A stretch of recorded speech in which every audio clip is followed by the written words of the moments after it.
Magandang araw mga kabugis. Ako muli si Lito at welcome kayo sa aking channel, Malyaris Garden. Ang isi-share ko lang po sa inyo ngayon kung paano natin mapapalaki agad yung mga bugimbilya natin na ayaw lumaki. Di ba meron tayong mga bugimbilya na ganito? Ang hinang lumaki ba nga nababansot. Alam niyo ito, yung malalaki na yung mga kasama niya. Kaya dito,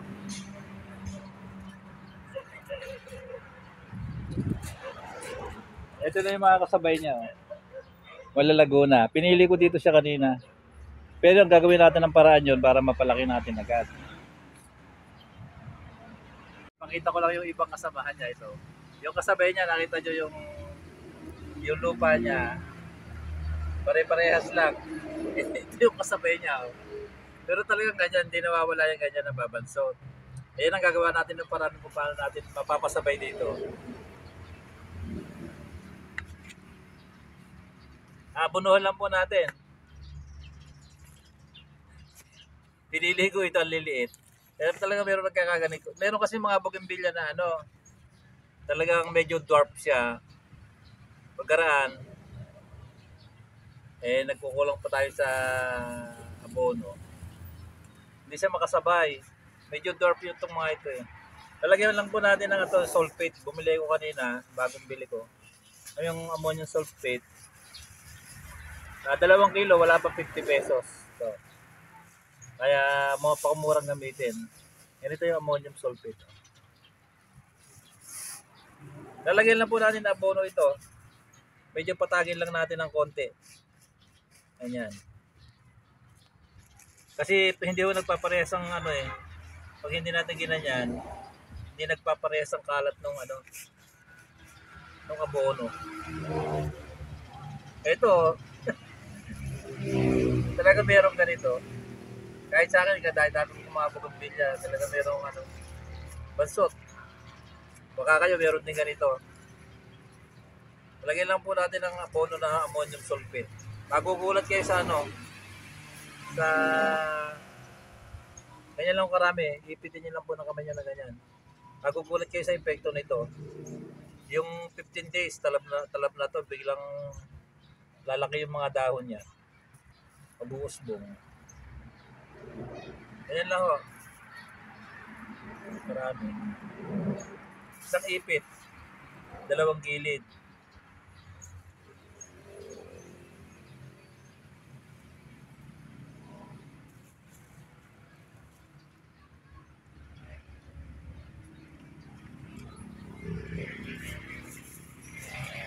Kaya kita nyo, ang daming paglalagyan nito. Parang meron pa dito eh. Kaya nila natin. Kasi yung bougainvillea natin, pinagtatawa na namin ng misis na bansot. Kasi ito medyo mga dwarf. Hindi naman sana ganito ito. Dapat ito, ibig sabihin lang yung mga dwarf na ganito. Ito kasi coffee batik. Kung ito, Giant Yellow, medyo malaki naman ito eh. Pinagtatawa na niya namin ni misis ngayon.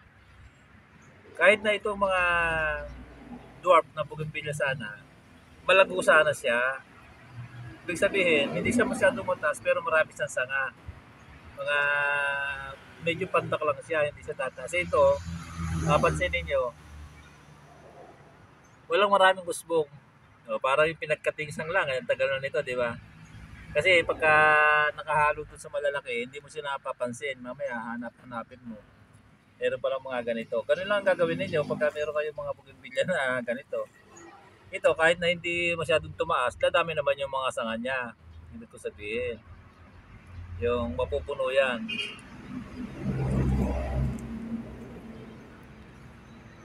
Gawin lang po natin, pagka na-abono natin na ganyan, didiligan natin agad. Pero yung malusaw lang, yung hindi sa tatapon. Kunti lang.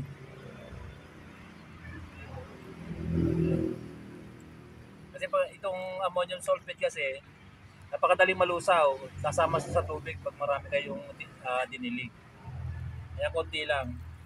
Pag nalusaw na siya, okay na.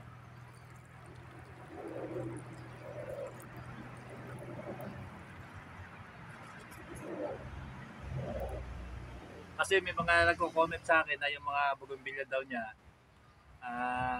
mahinang lumaki ang papayat.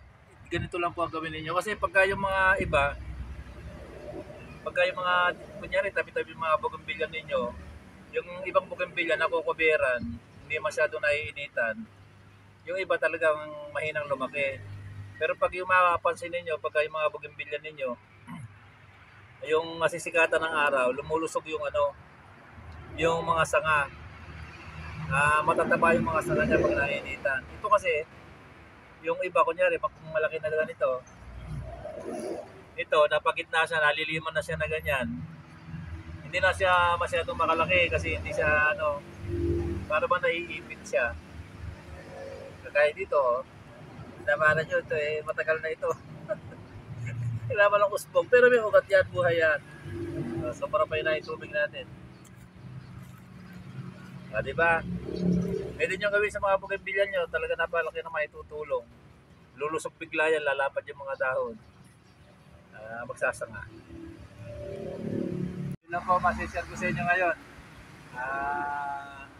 Hanggang dito na lang at maraming salamat sa patuloy na panonood ng mga video ko. Pag nagustuhan nyo ang video ko ito, please like, share, and subscribe. Pakihit yung notification bell para maging updated kayo sa mga susunod ko video.